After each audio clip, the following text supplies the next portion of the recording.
Welcome to BV9 news. ముందుగా headlines చూద్దాం. Group 1 రగడ ప్రభుత్వంపై ఎమ్మెల్సీ కవిత పోరాట ప్రకటన. గ్రూప్ 1 విషయంలో ప్రభుత్వ తప్పులు ఎండగడతామన్న కవిత 15వ తేదీ వరకు నిరసన కార్యక్రమాలు నిర్వహిస్తామని వెల్లడి. నియామకాలు రద్దు చేసి మళ్లీ పరీక్ష పెట్టాలని డిమాండ్. ఢిల్లీలో బ్రిటన్ ప్రధాని కీర్ స్టార్మర్తో ప్రధాని మోదీ భేటీ. ప్రపంచ స్థిరత్వానికి భారత్ యూకే బంధము ఆధారమన్న మోదీ. భారత్ లో 9 యూకే యూనివర్సిటీల ఏర్పాటుకు అంగీకారం. యూకే రాయల్స్ ఎన్ఫోర్స్మెంట్ కు శిక్షనివ్వనున్న భారత పైలట్లు. అపార్ట్మెంట్ లో 2 అంతస్తులో భారీ కొండ చిలువ. వాచుపల్లిలో కలకలం. తీవ్ర భయాందోళనలో అపార్ట్మెంట్ వాసులు. పోలీసులు స్నేక్ సొసైటీ సభ్యులకు ఫోన్. కొండ చిలువను జాగ్రత్తగా తీసుకెళ్లి అడవిలో వదిలేసిన సొసైటీ సభ్యులు. రేపు ఏపీ కేబినెట్ సమావేశం. ఉదయం 10:30 సచివాలయంలో భేటీ. సీఎం చంద్రబాబు అధ్యక్షతన సమావేశం. 1,14,824 కోట్ల పెట్టుబడులకు ఆమోదం తెలపనున్న మంత్రివర్గం.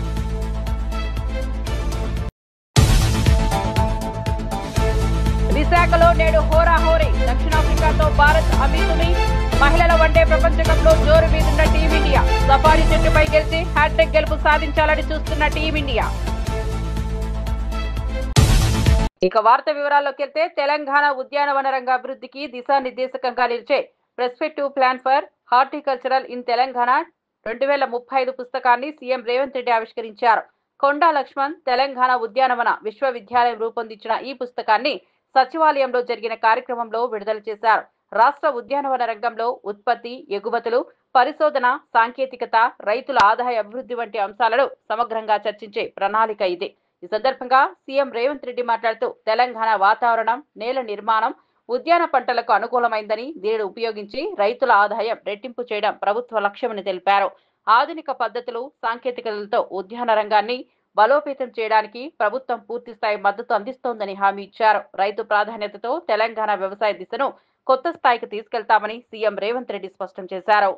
ప్రపంచవ్యాప్తంగా నెలకొన్న అనిశ్చిత పరిస్థితుల్లో భారత్, యునైటెడ్ కింగ్డమ్ మధ్య భాగస్వామ్యం ప్రపంచ స్థిరత్వానికి, ఆర్థిక ప్రగతికి ఒక ముఖ్యమైన స్తంభంలా నిలుస్తోందని ప్రధానమంత్రి నరేంద్ర మోదీ స్పష్టం చేశారు. యూకే ప్రధాని కీర్ స్టార్మర్తో గురువారం రాజ్భవన్ లో జరిగిన భేటీ అనంతరం ఆయన మాట్లాడారు. ఈ సమావేశంలో ఇరు దేశాల మధ్య రక్షణ, విద్య, వాణిజ్యం వంటి కీలక రంగాల్లో సంబంధాలను మరింత బలోపేతం చేసే దిశగా పలు కీలక నిర్ణయాలు తీసుకున్నారు. రక్షణ రంగంలో ఇరు దేశాలు ఒక చారిత్రాత్మక ఒప్పందానికి వచ్చాయి. ఈ ఒప్పందం ప్రకారం భారత వాయుసేనకు చెందిన ఫ్లయింగ్ ఇన్స్ట్రక్షన్లు యూకేలోని రాయల్ ఎయిర్ ఫోర్స్ లో శిక్షకులుగా పనిచేయనున్నారు. ఇది ఇరు దేశాల సైనిక సహకారంతో ఒక కొత్త అధ్యయనమని విశ్లేషకులు భావిస్తున్నారు. అదేవిధంగా విద్యారంగంలోనూ భారీ ముందడుగు పడింది. యూకేకు చెందిన 9 ప్రముఖ విశ్వవిద్యాలయాలు తమ క్యాంపస్లను భారత్ లో ఏర్పాటు చేసేందుకు ముందుకొచ్చాయి. ఇటీవల సౌతాంప్టన్ యూనివర్సిటీ గురుగ్రామ్లో తన క్యాంపస్ ను ప్రారంభించిందని, తొలి బ్యాచ్ విద్యార్థులు ప్రవేశాలు కూడా పొందారని ప్రధాని మోదీ సంతోషం వ్యక్తం చేశారు. बीते वर्षों में आप सभी बिजनेस लीडर्स के निरंतर प्रयासों से ये forum Bharat UK strategic partnership के एक महत्वपूर्ण स्तंभ के रूप में उभरा है। अभी आपके विचारों को सुनकर मेरा विश्वास और गहरा हुआ है कि हम नेचुरल पार्टनर्स के रूप में और तेजी से आगे बढ़ेंगे और इसके लिए मैं आप सबका अभिनंदन करता हूं। फ्रेंड्स, मौजूदा वैश्विक अस्थिरता के बीच ये वर्ष भारत यूके संबंधों की स्थिरता बढ़ाने वाला रहा है, अभूतपूर्व रहा है। इस वर्ष जुलाई में मेरी यूके यात्रा के दौरान हमने comprehensive economic and trade agreement यानी सीटा पर हस्ताक्षर किए थे। इस ऐतिहासिक उपलब्धि के लिए मैं अपने मित्र प्राइम मिनिस्टर स्टार्मर की प्रतिबद्धता को और उनके विजन को मैं हृदय से सराहना करता हूं, उनका अभिनंदन करता हूं। ये केवल एक ट्रेड समझौता नहीं बल्कि विश्व की 2 बड़ी अर्थव्यवस्थाओं के बीच shared progress, shared prosperity and shared peoples का रोड मैप है। मार्केट एक्सेस के साथ साथ ये समझौता दोनों देशों में एमएसएमईज को बल देगा। इससे लाखों युवाओं के लिए रोजगार के नए द्वार भी खुलेंगे। साथियों, ये सीटा अपने पूरे पोटेंशियल को प्राप्त कर सके, इसके लिए मैं 4 नए आयाम इस सीटों को आपके बीच रखना चाहता हूं। తెలంగాణలో గ్రూప్ 1 నియామకాల వ్యవహారంలో ప్రభుత్వ వైఫల్యాలను ఎత్తి చూపుతూ ప్రభుత్వంపై ఒత్తిడి పెంచేందుకు వరుస ఆందోళన కార్యక్రమాలను చేపట్టనున్నట్లు ఎమ్మెల్సీ కల్వకుంట్ల కవిత ప్రకటించారు. సోమాజిగూడ ప్రెస్ క్లబ్ లో గ్రూప్ 1 అంశంపై నిర్వహించిన రౌండ్ టేబుల్ సమావేశం అనంతరం ఆమె మీడియాతో మాట్లాడారు. ఈ నెల 15న డివిజన్ బెంచ్ వెలువరించబోయే తీర్పు విద్యార్థుల భవిష్యత్తును నిర్ణయిస్తుందని కవిత పేర్కొన్నారు. అందుకే ఆ రోజు వరకు ప్రభుత్వంపై ఒత్తిడి కొనసాగించేందుకు వివిధ కార్యక్రమాలను రూపొందించినట్లు స్పష్టం చేశారు. విద్యార్థి అమరవీరుల సాక్షిగా తమ పోరాటాన్ని ప్రారంభించామని ఆమె గుర్తు చేశారు. గ్రూప్ 1 నోటిఫికేషన్ విడుదలైన నాటి నుంచి ఫలితాలు వెలువడే వరకు ప్రతి దశలోనూ ప్రభుత్వం తప్పులు చేసిందని కవిత తీవ్రంగా విమర్శించారు. ఈ అంశాన్ని తాను శాసన మండలిలో ప్రస్తావించినప్పటికీ ప్రభుత్వం నిర్లక్ష్యంగా వ్యవహరిస్తోందని ఆరోపించారు. ప్రభుత్వ వైఫల్యాలను ఎండగట్టడమే లక్ష్యంగా ఈ రౌండ్ టేబుల్ సమావేశాన్ని ఏర్పాటు చేసినట్లు వివరించారు. దగ్గర కార్యక్రమం తీసుకున్నాం. ఈ రోజు రౌండ్ టేబుల్ పెడతా ఉన్నాం. రేపు అశోక్ నగర్ పిల్లర్ నంబర్ 21 దగ్గర వంట వార్పును కూడా చేయబోతా ఉన్నాం. అంటే ఎట్లా అయితే తెలంగాణ ఉద్యమం చేసి అటు ప్రభుత్వాన్ని ఇటు ప్రజలను నిరంతరం ఆ సమస్య పట్ల వారు అవగాహనతో జాగరూకతతో ఒక కన్సర్న్తో చూసే విధంగా చేయాలనో, ఎట్లయితే తెలంగాణ సొసైటీ మొత్తం అటెన్షన్ కూడా డ్రా చేయాలనో ఆ ప్రయత్నం తెలంగాణ జాగృతి చేయబోతా ఉందని మీ అందరికి కూడా నేను మనవి చేస్తూ ఉన్నాను. అందులో భాగం ఖచ్చితంగా మీరు చేసేటటువంటి న్యాయ పోరాటంలో మీ సోదరిగా తప్పకుండా మీకు అండగా ఉంటానని కూడా నేను తెలియజేస్తూ ఉన్నాను. ఒక గ్రూప్ 1 వాళ్ళే కాదు, అనేక మంది అప్రోచ్ అయినప్పుడు ఎప్పుడైనా కూడా తెలంగాణ జాగృతి వారికి అండగా నిలబడ్డటువంటి విషయాన్ని మీకు ఈ సందర్భంగా తెలియజేస్తూ ఉన్నాను. చాలా సందర్భాల్లో నేను ఫోటోలు తీసుకొని చేసినటువంటి అంశాలని అన్నీ కూడా పబ్లిక్గా చెప్పం. ఎందుకంటే కొన్ని గోప్యంగా ఉంచాలి. గోప్యతలో బలం ఏముంటుందంటే దానికి పొలిటికల్ ఒక కలర్ అంటకుండా ఉంటుంది. దానివల్ల న్యాయస్థానాలు బయాస్డ్ ఒపీనియన్ ఇవ్వకుండా ఉంటాయి. అందుకనే కొన్ని సందర్భాల్లో మేము ఏది చేసినా చాలా గోప్యంగా చేస్తూ ఉంటాం. కానీ ఒక్కటి మీరు గుర్తుపెట్టుకోవాలి, తెలంగాణ జాగృతి అదేవిధంగా కల్వకుంట్ల కవిత తెలంగాణ ప్రజలకు ఏదైనా చిన్న కష్టం వస్తే మాకు మనసున పట్టదు. మేము మీకోసం పేగులు దిగేదాకా కొట్లాడిన వాళ్ళం. మీకోసం మిలియన్ మార్చ్లో పరిగెత్తి అలసిపోయి కింద పడిపోయినటువంటి వాళ్ళం. కానీ ఎన్నడూ కూడా పోరాటాలు అయితే వదిలిపెట్టలే. పర్సనల్గా మా మీద దాడి చేసిన అనేక రకాలైనటువంటి అంశాలు ముందుకు తీసుకొచ్చి పెట్టినా అల్టిమేట్గా తెలంగాణ జాగృతి తెలంగాణ ప్రజల శ్రేయస్సు కోరి మాత్రమే పనిచేస్తుందనే విధంగా మీకు ఈ సందర్భంగా తెలియజేస్తూ ఉన్నాం. అటవీ ప్రాంతాల్లో నిర్మానుష్య ప్రదేశాల్లో కొండ చిలువలు కనిపించడం సాధారణం. అయితే బాచుపల్లిలోని ఓ అపార్ట్మెంట్లో భారీ కొండ చిలువ ఒకటి ప్రత్యక్షం కావడంతో స్థానికులు తీవ్ర భయాందోళనకు గురయ్యారు. ఏకంగా 2వ అంతస్తులోకి గదిలోకి కొండ చిలువ దూరడం ఆ అపార్ట్మెంట్ వాసులను వణికించింది. వెంటనే పోలీసులకు స్నేక్ సొసైటీ సభ్యులకు ఫోన్ చేసి సమాచారం అందించగా వారు వచ్చి కొండ చిలువలను జాగ్రత్తగా పట్టి వెళ్లారు.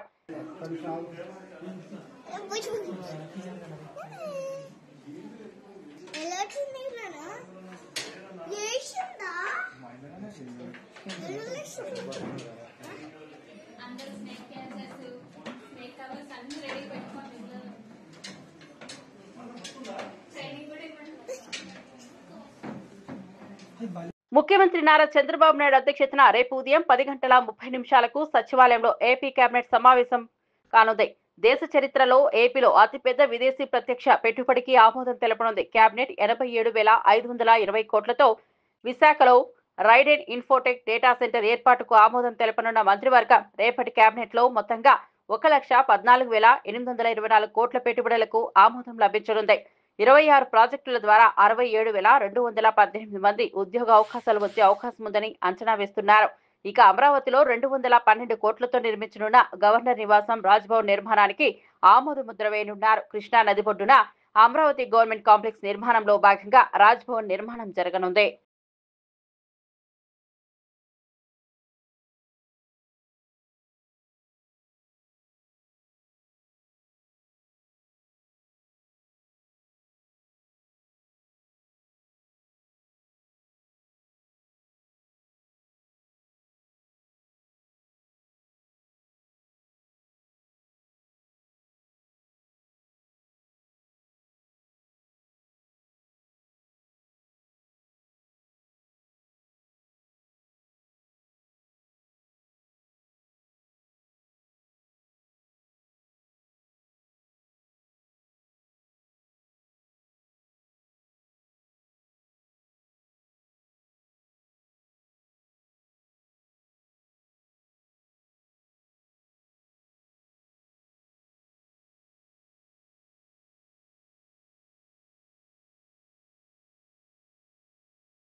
ఏలూరులో జీవి మాల్ వద్ద ఉన్న ఎస్ఆర్ వైన్ షాప్ లో మద్యం తాగిన వ్యక్తి అనుమానాస్పదంగా మృతి చెందారు. ఈ ఘటనతో స్థానికుల్లో ఆందోళన నెలకొంది. సమాచారం అందుకున్న ఎక్సైజ్ అధికారులు సంఘటనా స్థలానికి చేరుకుని విచారణ చేపట్టారు. ప్రాథమికంగా లిక్కర్ క్వాలిటీ సరిగా ఉందని, మరణం ఆరోగ్య సమస్యల కారణంగా జరిగి ఉండొచ్చని ఎక్సైజ్ ఎస్పీ ఆవులయ్య తెలిపారు. మరణానికి గల ఖచ్చితమైన కారణం పోస్ట్మార్టం రిపోర్ట్ వచ్చాకే తేలుతుందని చెప్పారు. మద్యం నమూనాలను సేకరించి ప్రయోగశాలకు పంపించామని వివరించారు. రాష్ట్ర వ్యాప్తంగా కల్తీ మద్యం విక్రయాలపై పహారా పెంచామని, ప్రతి కేసును సీరియస్ గా తీసుకుంటామని స్పష్టం చేశారు. ప్రజలు నమ్మకమైన వైన్ షాపులోనే మద్యం కొనాలని ఎక్సైజ్ అధికారులు సూచించారు. చూశాను, పోలీస్ ఎస్ఐ గారు కూడా వచ్చారు. మేము శాంపుల్స్ కూడా చేస్తాం. తర్వాత లిక్కర్ అనేది పర్ఫెక్ట్ క్వాలిటీ ఉంటుంది. అంటే ఈ వ్యక్తి ఏమన్నా అనారోగ్య కారణాల వల్ల లేదంటే మధ్యలో తాగుతూ కొంతమంది స్ట్రోక్ వచ్చి చనిపోవడం జరుగుతుందండి. ఏదైనా వాస్తవం విజరా రిపోర్ట్లో పోస్ట్ మార్టం రిపోర్ట్లో తెలుస్తుంది. శాంపిల్స్ ఏమైనా చేస్తారు సార్? శాంపిల్ ఏమైనా తీసుకెళ్తారా? శాంపిల్స్ ఏమైనా సేకరిస్తారా? ఏం శాంపిల్స్ ఇప్పుడు తీస్తామండి సార్. ఇప్పుడు ఇక్కడ పర్మిట్ రూమ్ కి పర్మిషన్ ఉందండి? పర్మిషన్ ఉంది. పర్మిట్ రూమ్ కి లైసెన్స్ ఫీజు కూడా కట్టాడు, పర్మిషన్. హైకోర్టు ఇటీవల బీసీ రిజర్వేషన్లకు సంబంధించిన స్టే తీర్పు జారీ చేయడం దేశీయ రాజకీయ దృష్ట్యా దురదృష్టకరమైనదిగా ప్రభుత్వ విప్ ఆది శ్రీనివాస్ పేర్కొన్నారు. రేవంత్ రెడ్డి నాయకత్వంలో ఇంకా కాంగ్రెస్ ప్రభుత్వం బీసీ హక్కుల కోసం నిరంతరంగా యుద్ధం సాగించింది. కేంద్రం సహకారం లేకపోయినా గవర్నర్ అప్రాంతీయంగా మా ప్రభుత్వం ఒంటరి పోరాటంతోనే ఫలితాలకు కారకమైంది. టెక్నికల్ విషయాలు, అవసరమైన కొలగణన, డెడికేట్ కమిషన్ ఏర్పాటు వంటి అన్ని క్రమాలు పద్ధతి ప్రకారం పూర్తి చేశామన్నారు. ఇప్పుడు హైకోర్టు స్టే వల్ల బీసీ యువతల ఆశలపై దెబ్బ తగిలిందని, వారు ఎదురయ్యే నిరాశలు పరిగణలోనికి తీసుకుని అభ్యర్థించారు.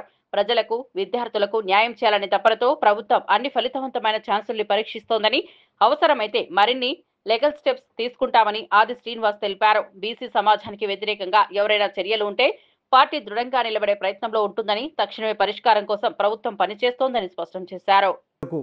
కులగణన చేశాం, డెడికేషన్ కమిషన్ వేశాం,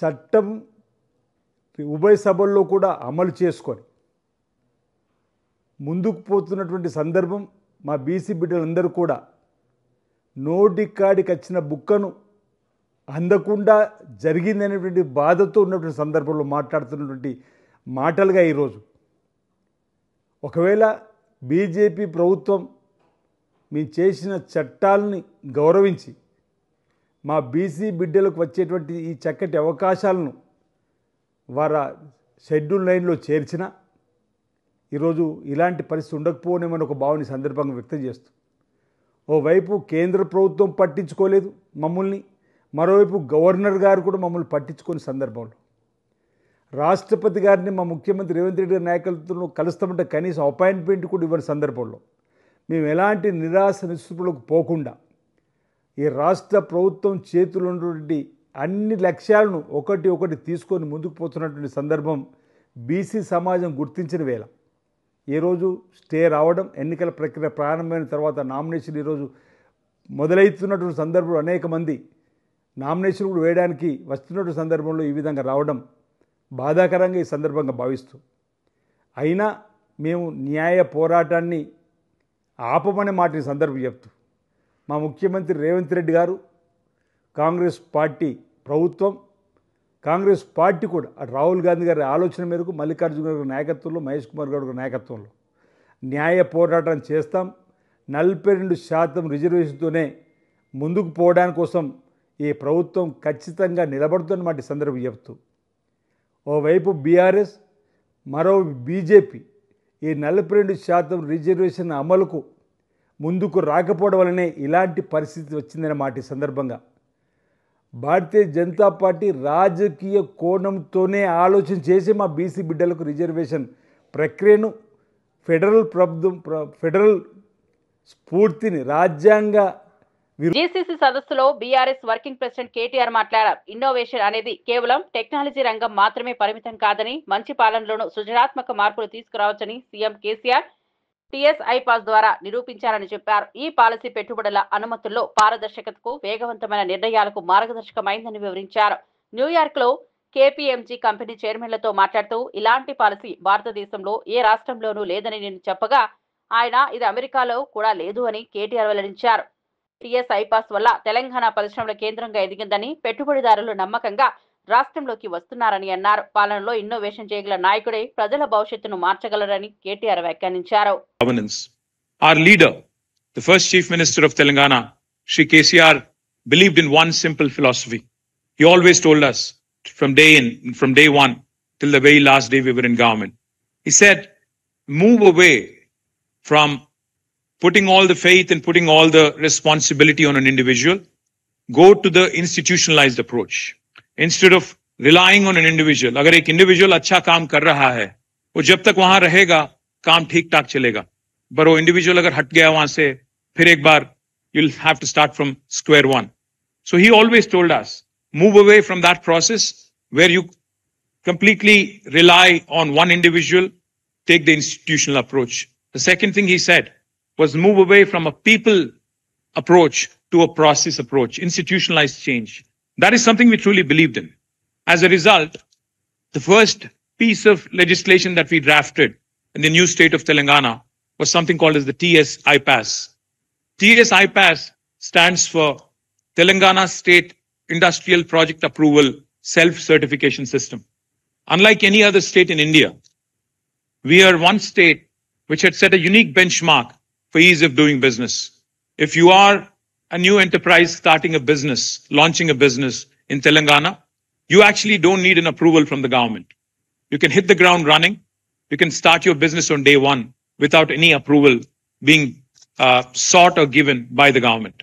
No intervention from local government, no intervention from the state government, or no intervention from any other form of government.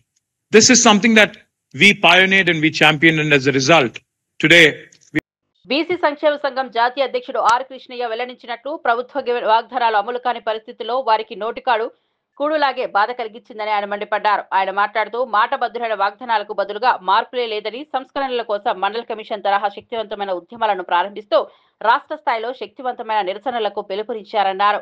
అవసరమైతే రాష్ట్ర బంద్తో పాటు ఇతర ప్రజాస్వామ్య వేదికల ద్వారా తమ హక్కుల కోసం ఐక్యంగా పోరాడామని స్పష్టం చేశారు. బీసీ సంక్షేమ పథకాల అమలు, ఉద్యోగ నియామకాలు, రిజర్వేషన్లలో నిజాయితీ నిలిపివేయకపోతే సంఘం మరింత తీవ్రమైన కార్యక్రమాలను చేపడుతుందని హెచ్చరిక చేశారు. ప్రజల మద్దతును పొందుతూ శాంతిపూర్వకంగా ఆందోళనలు, ర్యాలీలు, చైతన్య కార్యక్రమాలు చేపట్టి ప్రభుత్వంపై ఒత్తిడి పెంచుతామని చెప్పారు. ఆయన కుటుంబాల మరియు యువతల సంక్షేమం కోసం ఈ పోరు తప్పనిసరి అని పేర్కొని ప్రజల కోసం రాజ్యాంగపరమైన హక్కులను సాధించే వరకు ఉద్యమాన్ని నిలుపుతామని స్పష్టం చేశారు. విఘాతం కలిగిస్తుంది, వాళ్ళ ఆత్మ గౌరవాన్ని దెబ్బతీస్తుంది. నోటికాడి అన్నం ముద్దను ఆపారు. నిన్నటి నుంచి చాలామంది అడ్వకేట్లు మంచిగా చాలా చక్కగా మాట్లాడారు. దాదాపు చాలా పిటిషన్లు ఉన్నాయి. అన్ని పిటిషన్లను పరిగణనను తీసుకొని విచారణ జరిపి ఇంకా 2 రోజులు టైం తీసుకునేది. ఎందుకు మీకు ఆదరబాదరగా స్టే ఇవ్వవలసి వచ్చిందని చెప్పి రాష్ట్ర వ్యాప్తంగా దీని మీద భారీ మూల్యం చెల్లించుకోవాల్సి వస్తుందని హెచ్చరిస్తున్నాం. ఈరోజు సాయంత్రంలోగా ప్రభుత్వ స్పందన ఏంటిదో చూస్తాం. చూసి రాష్ట్ర బంద్ను జరిపి మొత్తం రాష్ట్రాన్ని స్తంభింపజేస్తామని చెప్పి హెచ్చరిస్తున్నాం. మండల కమిషన్ అప్పుడు ఎట్లయితే ఉద్యమం అయిందో, ప్రజా జీవితం ఏ విధంగా అయితే స్పందించిందో అంతకంటే రెట్టింపుగా ఈరోజు బీసీల చైతన్యం వచ్చింది. ఉప్పాడ మత్స్యకారుల సమస్యలపై డిప్యూటీ సీఎం పవన్ కళ్యాణ్ సమగ్ర సమీక్ష నిర్వహించారు. ఉప్పాడ ప్రాంతంలో చేపల వేటను ఆధారంగా చేసుకుని సుమారు 7,193 మత్స్యకారు కుటుంబాలు జీవిస్తున్నాయని పేర్కొన్నారు. వేట నిషేధ కాలంలో మత్స్యకారుల ఆర్థిక భారం తగ్గించేందుకు ప్రభుత్వం ప్రతి ఏడాది 20,000 ఆర్థిక సాయం అందిస్తోందని తెలిపారు. ఇటీవల పరిశ్రమల వ్యర్థాల వల్ల సముద్ర జీవావరణం దెబ్బతింటోందని, మత్స్య సంపద తగ్గుతుందనే ఆందోళనను మత్స్యకారులు వ్యక్తం చేసినట్లు పవన్ కళ్యాణ్ వివరించారు. ఈ సమస్యను సీరియస్ గా తీసుకుని పర్యావరణ శాఖతో కలిసి పరిశ్రమల వ్యర్థాల నియంత్రణకు చర్యలు తీసుకుంటామని హామీ ఇచ్చారు. మత్స్యకారుల జీవనోపాధి రక్షణ ప్రభుత్వ ప్రాధాన్యత అని, వారి కోసం దీర్ఘకాలిక మత్స్య అభివృద్ధి ప్రణాళికను సిద్ధం చేస్తున్నామని పవన్ కళ్యాణ్ స్పష్టం చేశారు.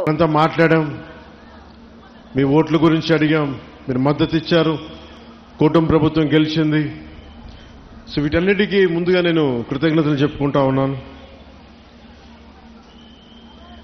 దాదాపు 7,193 మత్స్యకార కుటుంబాలు దీనిని చేపలని పట్టడం అనేది ఆధారం చేసుకుని ఉన్నారు.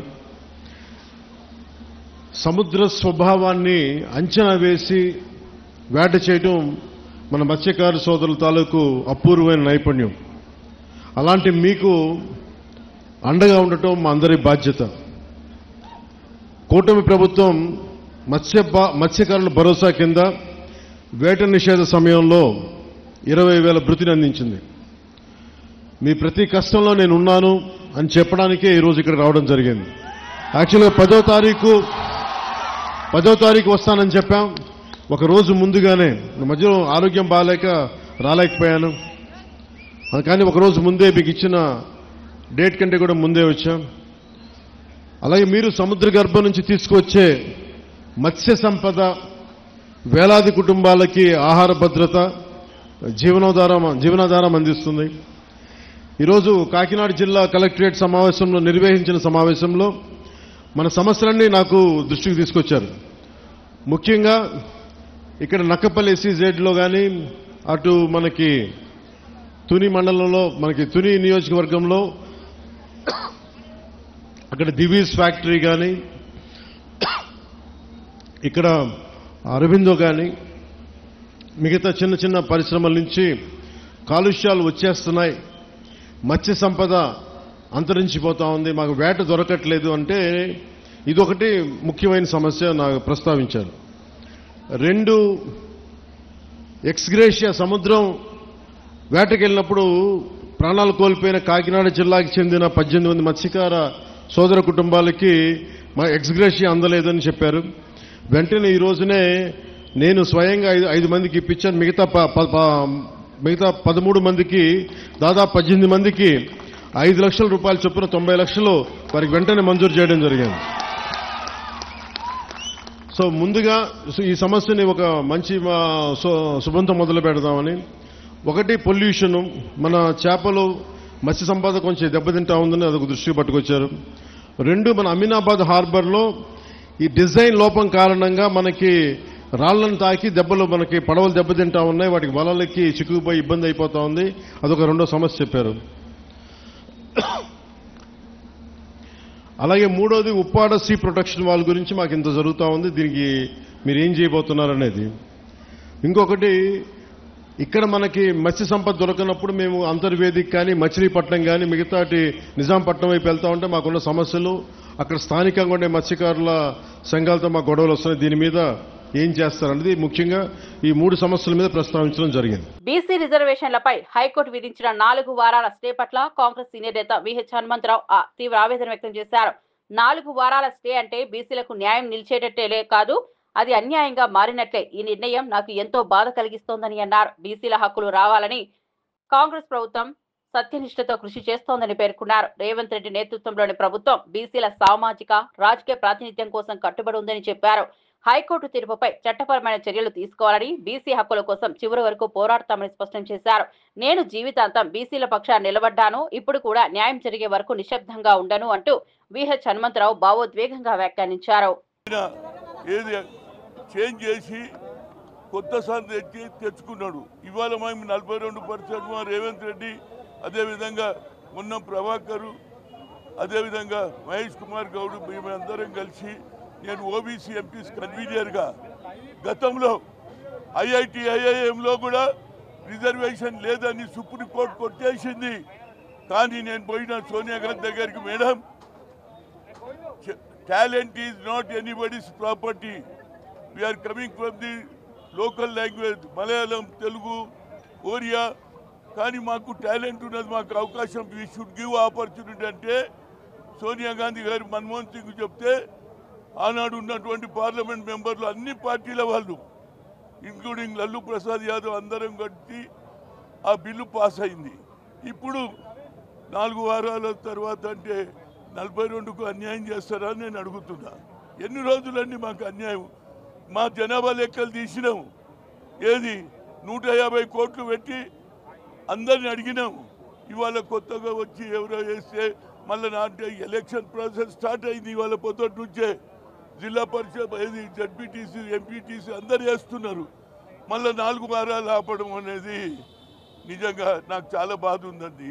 అంటే బడుగు బలైన వర్గాలు ఈ దేశంలో బతుకొద్దా, వాళ్ళ వాయిస్ వినొద్దా అన్నాడు మహాత్మా గాంధీ గారు. కూడా ఏమన్నాడు, బడుగు బలైన, అదే అంబేద్కర్ గారు ఏమన్నాడు, అన్టచబిలిటీ ఉన్నటువంటి ఎస్సీలకు రాజ్యాంగంలో అవకాశం ఇచ్చిందా లేదా? అట్లనే మేము బీసీలకు కూడా మాకున్న 56%. ఇది నిజంగా నాలుగు వారాలంటే ఎలక్షన్ ఆపమంటారా? ఇది ఎక్కడ పంచాయతీ అండి? ఇచ్చేదేదో ఇప్పుడే చెప్పాలి. మళ్ళీ 4 వారాలంటే ఎవడైతే 10 రూపాయలు పెట్టుకొని బస్సులు వచ్చి, రైళ్ళు వచ్చి, ట్యాక్సీలు వచ్చి వాడు నామినేషన్ వేస్తే వాళ్ళ సంగతి ఏంటి?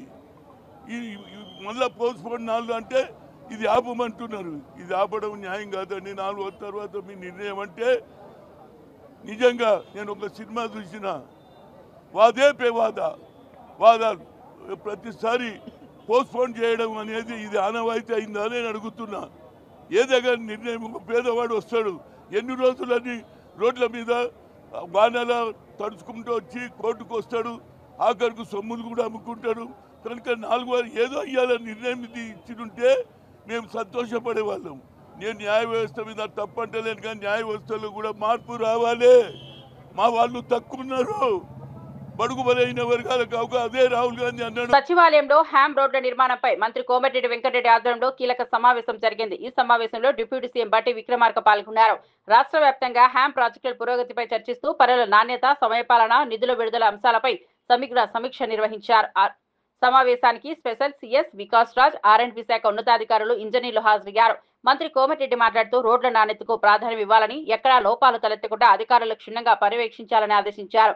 హ్యామ్ ప్రాజెక్టులు పూర్తయితే రాష్ట్ర రవాణా సౌకర్యాలు మరింత మెరుగుపడతాయని తెలిపారు. డిప్యూటీ సీఎం బట్టి విక్రమార్క కూడా ప్రజల సౌకర్యాల కోసం ప్రాజెక్టులు వేగంగా పూర్తవ్వాలనే సూచనలు ఇచ్చారు.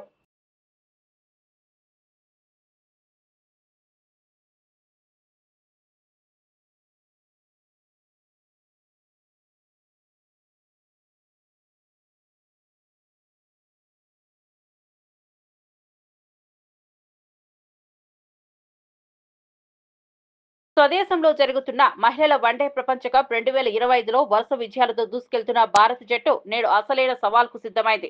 తొలి 2 మ్యాచ్ల్లో శ్రీలంక, పాకిస్తాన్పై గెలిచినప్పటికీ ఇప్పుడు బలమైన దక్షిణాఫ్రికాతో కీలక పోరుకు దిగుతోంది.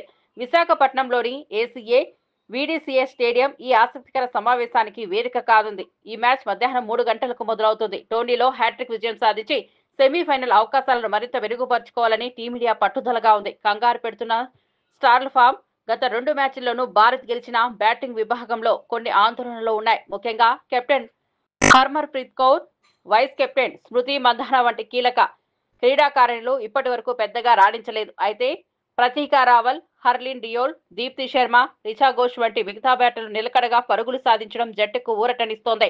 బలమైన బౌలింగ్ లైనప్ ఉన్న దక్షిణాఫ్రికాను ఎదుర్కోవాలంటే స్టార్ బ్యాటర్లు ఫామ్లోకి రావడం అత్యంత కీలకం. భువనగిరి నియోజకవర్గం భూదాన్ పోచంపల్లి మండలం పిల్లాయపల్లి గ్రామంలో ఇంటింటికి కాంగ్రెస్ బాకీ కార్డుల పంపిణీ కార్యక్రమంలో కంచెల రామకృష్ణారెడ్డితో కలిసి పాల్గొన్న భువనగిరి మాజీ శాసనసభ్యులు, బీఆర్ఎస్ పార్టీ నియోజకవర్గ ఇన్ఛార్జ్ శ్రీ ఫైల శేఖర్ రెడ్డి ఈ సందర్భంగా మాట్లాడుతూ అబద్ధాలకు బ్రాండ్ అంబాసిడర్ రేవంత్ రెడ్డి అని, బాకీ కార్డులతో కాంగ్రెస్ బండారం బయటపెట్టి స్థానిక ఎన్నికల్లో కాంగ్రెస్ మోసాలకు ఓటుతో బుద్ధి చెప్పాలని కోరారు. ఈ కార్యక్రమంలో జిల్లా మండల నాయకులు, కార్యకర్తలు తదితరులు పాల్గొన్నారు.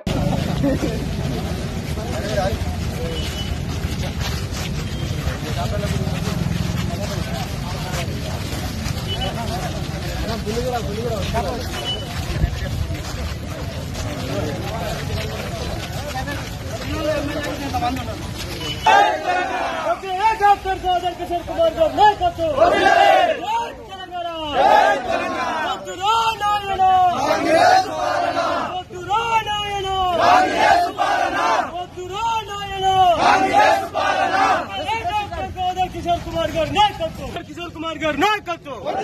జై తెలంగాణ, జై తెలంగాణ.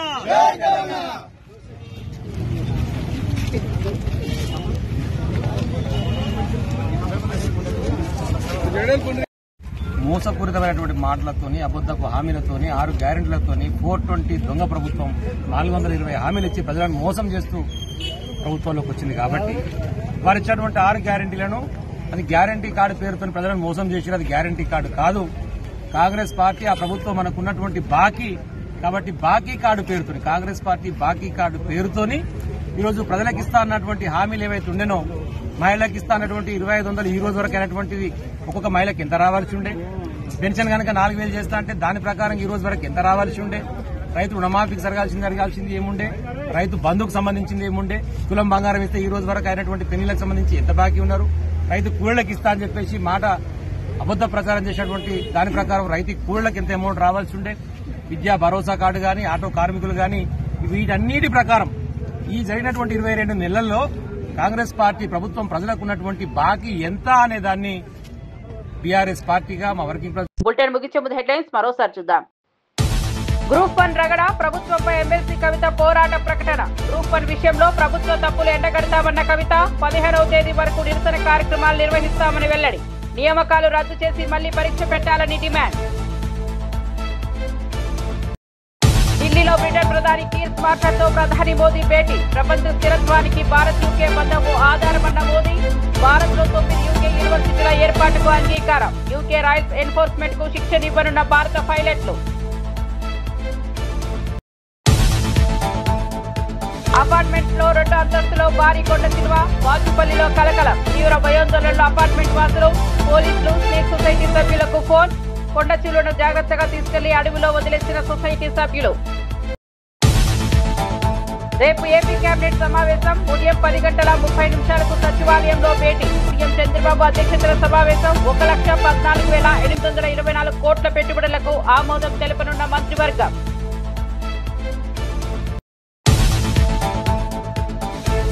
విశాఖలో నేడు హోరాహోరీ. దక్షిణాఫ్రికాతో భారత్ అమీతుమి. మహిళల వన్డే ప్రపంచ కప్ లో జోరు మీదున్న టీమిండియా. సఫారీ జట్టుపై గెలిచి హ్యాట్రిక్ గెలుపు సాధించాలని చూస్తున్న టీమిండియా. మరిన్ని అప్డేట్స్ కోసం చూస్తూనే ఉండండి BV9 న్యూస్.